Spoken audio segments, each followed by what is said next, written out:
하나님의 크신 은혜와 인도와 축복하심이 오늘 예배에 참석하신 여러분들에게 충만하기를 예수님의 이름으로 축복합니다. 저는 오늘 말씀을 가지고 은혜와 진리를 잃어버린 사회라고 하는 주제로 말씀을 드리려고 합니다. 하나님께서 우리에게 다가오실 때 하나는 은혜, 또 다른 하나는 진리라고 하는 이 두 가지 면으로 다가오셨습니다. 오늘 본문 14절에서 이렇게 말씀합니다. 말씀이 육신이 되어 우리 가운데 거하심에 우리가 그의 영광을 보니 아버지 독생자의 영광이요 은혜와 진리가 충만하더라. 하나님께서 육신이 되어 우리 가운데 오셨습니다. 여기 말씀이 육신이 되었다라고 하는 말은 하나님 곧 그 아들 그리스도께서 사람이 되셨다는 뜻입니다. 제가 아는 한 분이 어린 시절에 시골에서 자라면서 아주 큰 실수를 저지른 적이 있었습니다. 어릴 때 시골에서 자란 아이들은 학교 갔다 오면은 가방을 집에다가 내던지고 자기 집에 소를 몰고 들로 나가죠. 들에 나가서 그 소를 풀어놓고 자기들끼리 냇가에서 멱을 감고 들판에서 아주 신나게 놀다가 저녁 때쯤 집으로 돌아옵니다. 요즘 아이들이 느낄 수 없는 낭만과 자유가 우리 어린 시절에는 있었습니다. 그런데 하루는 그 집 소가 다른 집 소를 들이받아 죽게 만들었습니다. 지금도 소값은 굉장하지만 옛날 시골에서 소 한 마리 값은 엄청난 것입니다.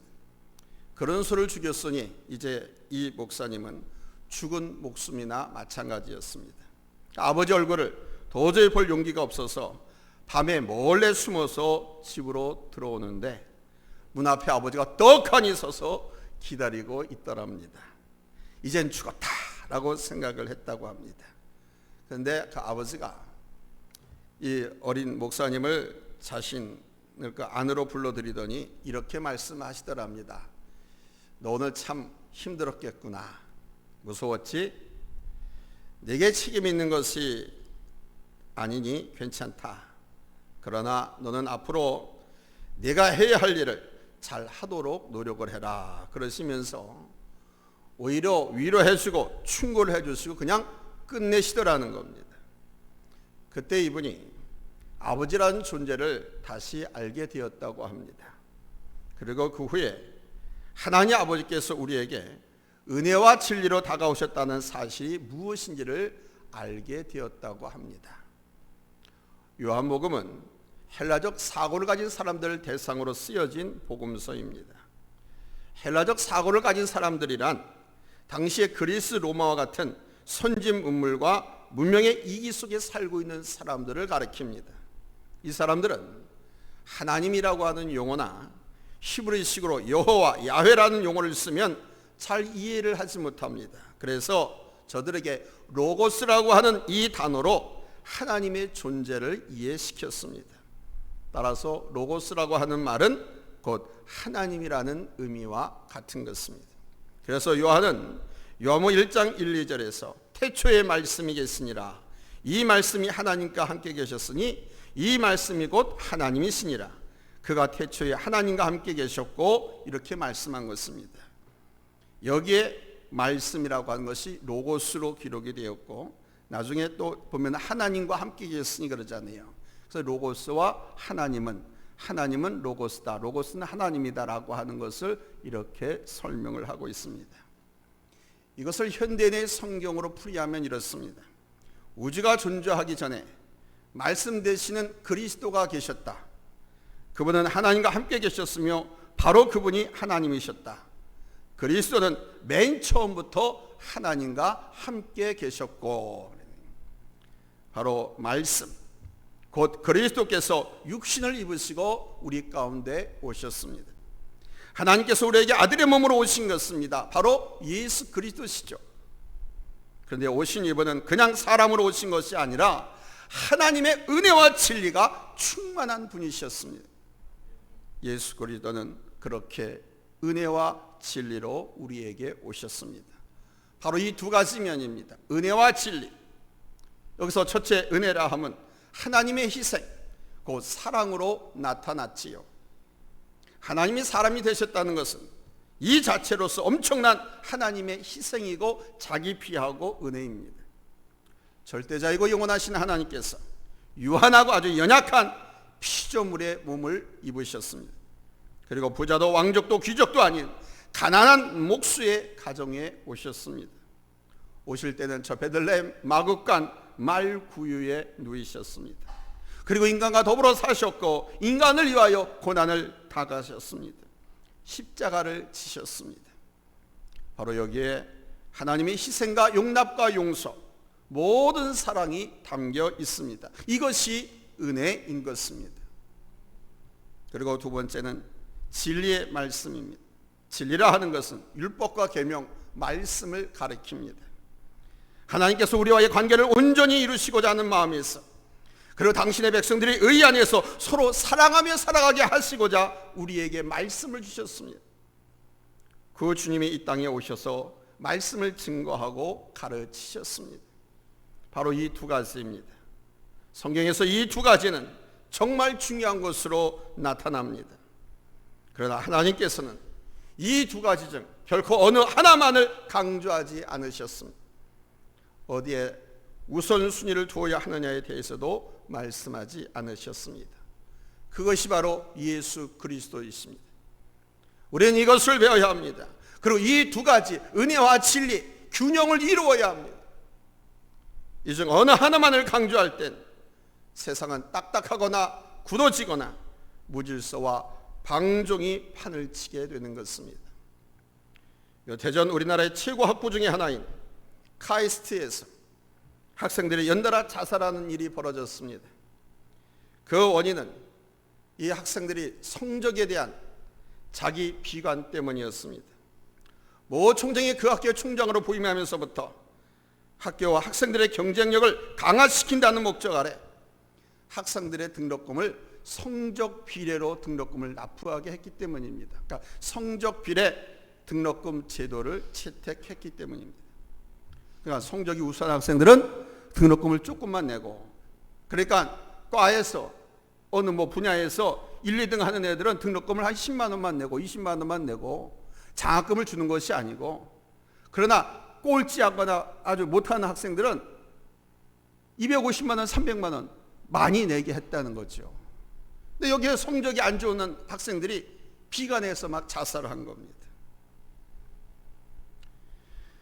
경쟁을 붙인 결과 많은 사회적 파장을 일으키고 이 제도는 즉시 또한 폐지되었습니다.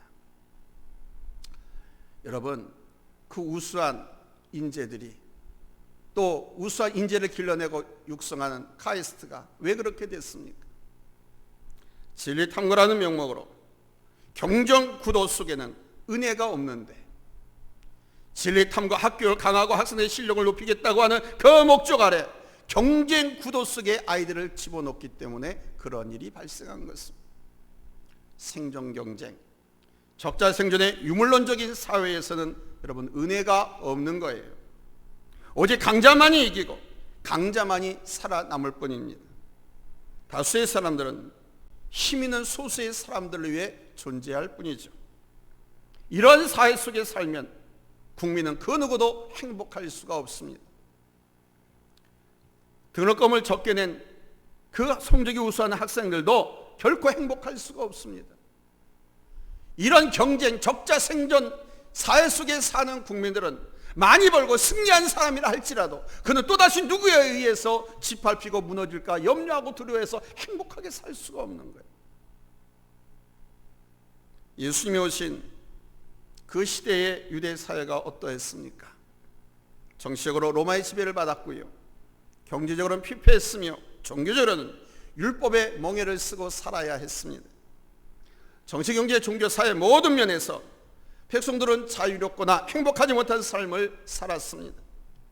특별히 종교적으로 율법의 큰 멍에 속에서 백성들은 항상 죄인이 되어야 했고 하나님 앞에 합당하지 못한 사람이었습니다. 그것을 위해서 종교 행위가 강요되고 제장들과 바리새인들은 자기들의 기득권을 지키고 자신들의 권위와 역량을 지키고 자랑하기 위해서라도 백성들에게 율법과 장로의 규정을 지켜야 한다고 강요했습니다. 저들은 자신들의 입맛에 맞도록 율법으로 백성들을 통제했습니다. 오히려 백성들의 짐을 무겁게 하고 삶을 더 곤고하게 만들었을 뿐입니다. 이에 대해 예수님은 자신들도 지키지 못할 것을 백성들에게 강조하고 요구한다고 그들을 책망하셨습니다. 사람은 어떤 환경적인 어려움이 있다 하더라도 은혜 안에 살면 감사가 있고 기쁨이 넘칩니다. 고난 가운데서도 하나님의 섭리와 은혜를 알게 되면 감사, 기쁨으로 극복할 수 있습니다. 그러나 은혜가 없고 진리만을 강조할 때는 정말 무겁습니다. 버겁습니다. 살기가 힘듭니다. 물론 우리는 진리를 따라야 하고 영적인 싸움에서 이겨야 합니다. 그리고 하나님께 받은 은사를 통해서 섬기고 헌신해야 합니다. 그러나 이전에 은혜가 있어야 우리가 그렇게 살 수가 있고 은혜가 있어야 헌신할 수 있지 않습니까? 영적인 싸움도 은혜가 있어야 합니다. 죄와 사단에 대해서 지식이나 양심으로 싸울 때는 쉽게 무너져 버립니다. 그러나 사랑으로 싸우면 언제나 승리할 수 있습니다. 여러분, 사단이 가장 무서워하는 게 뭔지 아십니까?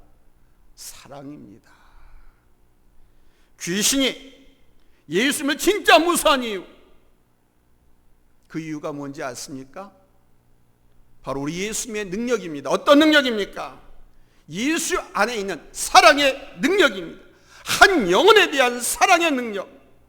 그 사랑의 능력 앞에 귀신, 사탄, 마귀는 벌벌 떨고 쫓겨났습니다. 그럼 은혜를 강조하면 어떻게 되겠습니까? 진리가 없는 용서, 용납, 사랑은 무질서와 방종이 되지요. 자유를 잘못 사용하게 되면 방종이 된다고 배우지 않았습니까? 방종은 자기 멋대로 하는 거예요. 어떤 질서나 법, 규칙은 다 아나무인이고 다 아랑곳하지 않고 자기 마음 내키는 대로, 이게 방종입니다. 그러나 자유에 대한 책임과 의무가 따른다는 것을 모르는 사람들은 거기까지. 자유에는 반드시 책임과 의무가 따릅니다. 그런데 책임은 도외시하고 권리만을 주장한다면 세상은 무법천지가 되겠지요. 은혜만 요구하고 은혜만 주장하면 하나님 앞에서 오히려 범죄하는 범죄자들이 되고 마는 거예요. 은혜만 베풀면 못난 사람은 계속해서 못난 사람으로 주저앉습니다. 할아버지 할머니 밑에서 자란 아이들이 버릇이 없는 경우가 종종 있습니다. 왜 그런 줄 아시죠? 그냥 아이들이 잘못해도 허허하고 웃습니다. 다 이쁘거든요. 귀엽거든요. 그러니까 어려서 잘 몰라서 그런다 하고 그냥 다 넘어갑니다. 그러나 그 아이가 장차 자라서 이 사회에서 살아갈 삶의 지혜, 법칙들은 유치원 교육이 마치기 전에 다 끝나는 것인데 이거를 부모들이 모릅니다. 그냥 웃어 넘길 일이 아닙니다. 거기다가 심심하게 용돈도 주잖아요. 그러니까 버릇이 없어지는 겁니다. 무질서해지는 겁니다. 그렇게 나대면 그냥 3살 버릇 80까지 간다고. 이 다음에도 이 사회에서 책임 있는 그리스도인 하나님의 자녀로서 살아갈 수가 없게 됩니다. 때문에 은혜와 진리는 공존하고 균형을 이루어야 합니다. 그렇다면 이제 우리는 은혜와 진리 안에서 살아야 되겠지요. 진리만이 아닙니다. 은혜만도 아닙니다. 은혜와 진리입니다. 말씀이 있는 사랑입니다. 사랑이 담긴 말씀입니다. 첫 번째 대지입니다. 따라서 우리는 은혜 안에서 살고 은혜의 보좌 앞으로 나오셔야 됩니다. 먼저 은혜 안에 들어오십시오. 은혜 안에 내가 있어야 합니다. 이 시간 방송으로 유튜브로 예배 참여 계신 분들이 있다고 하면 은혜의 보좌는 하나님의 집을 말합니다. 교회로 나오셔야 됩니다. 교회에 나오시는 것이 은혜 안에 내가 있는 겁니다. 하나님께 받은 은혜, 또한 사랑하는 사람들에게 받은 은혜를 잊지 않아야 됩니다. 그리고 그 안에서 볼 수 있어야 됩니다. 특별히 가르치는 사람들이나 리더하는 사람들은 더더욱 그러해야 합니다. 내가 은혜 안에 있고 그 은혜 안으로 사람들을 이끌어야 합니다. 말보다도 먼저 은혜입니다. 사랑이라는 거예요. 서양 사람들도 그것을 원합니다. 말씀으로 권면하고 가르치고 분명 옳습니다. 그러나 은혜가 담기지 않은 그 마음에는 말씀이 심어질 수 없습니다. 오히려 무거운 짐이 될 뿐입니다. 그래서 은혜입니다. 은혜가 중요한 거예요. 예수님께서 공생하시는 모습을 보면 예수님도 먼저 은혜로 다가가셨습니다. 다른 사람들은 가까이 하지 않고요, 특히 바리새인이나 정통 유대인들은 꺼리는 사람들, 그 사람들을 예수님은 찾아가셨습니다. 가난한 사람들, 병든 사람들, 아픈 사람들, 죄인들을 먼저 찾아가셨습니다. 그것이 은혜입니다. 은혜로 가시는 거예요. 그리고 천국 복음을 전하시고 가르치셨습니다. 거기에 생명의 역사가 일어났지요. 사랑하는 여러분, 우리가 이 교회 안에서도 그러해야 합니다. 진리의 말씀은 항상 옳습니다. 진리의 말씀은 당연히 보고 듣고 우리가 지켜야 할 것입니다. 그러나 은혜가 없는 진리는 우리를 더욱 힘들게 하는 거예요. 은혜가 없는 말씀은 더욱 여러분의 어깨를 무겁게 만드는 겁니다. 저도 이 말씀을 준비하면서 제 자신을 한번 생각해 봤습니다. 혹 내가 그러는 것은 아닌가? 진리를 전한다는 명목으로 하나님의 말씀을 강요하는 설교만을 한 것은 아닌가? 무엇보다도 여러분에게 우리 하나님의 은혜가 충만케 되기를 축원합니다. 저 또한 여러분을 보고 대할 때 말씀으로 판단하고 정죄하고 권고하려고만 할 것이 아니라 하나님의 마음으로, 하나님의 은혜와 사랑으로 보고 싶습니다. 모든 사람들에 대해서 그런 마음으로 다가가고 싶습니다.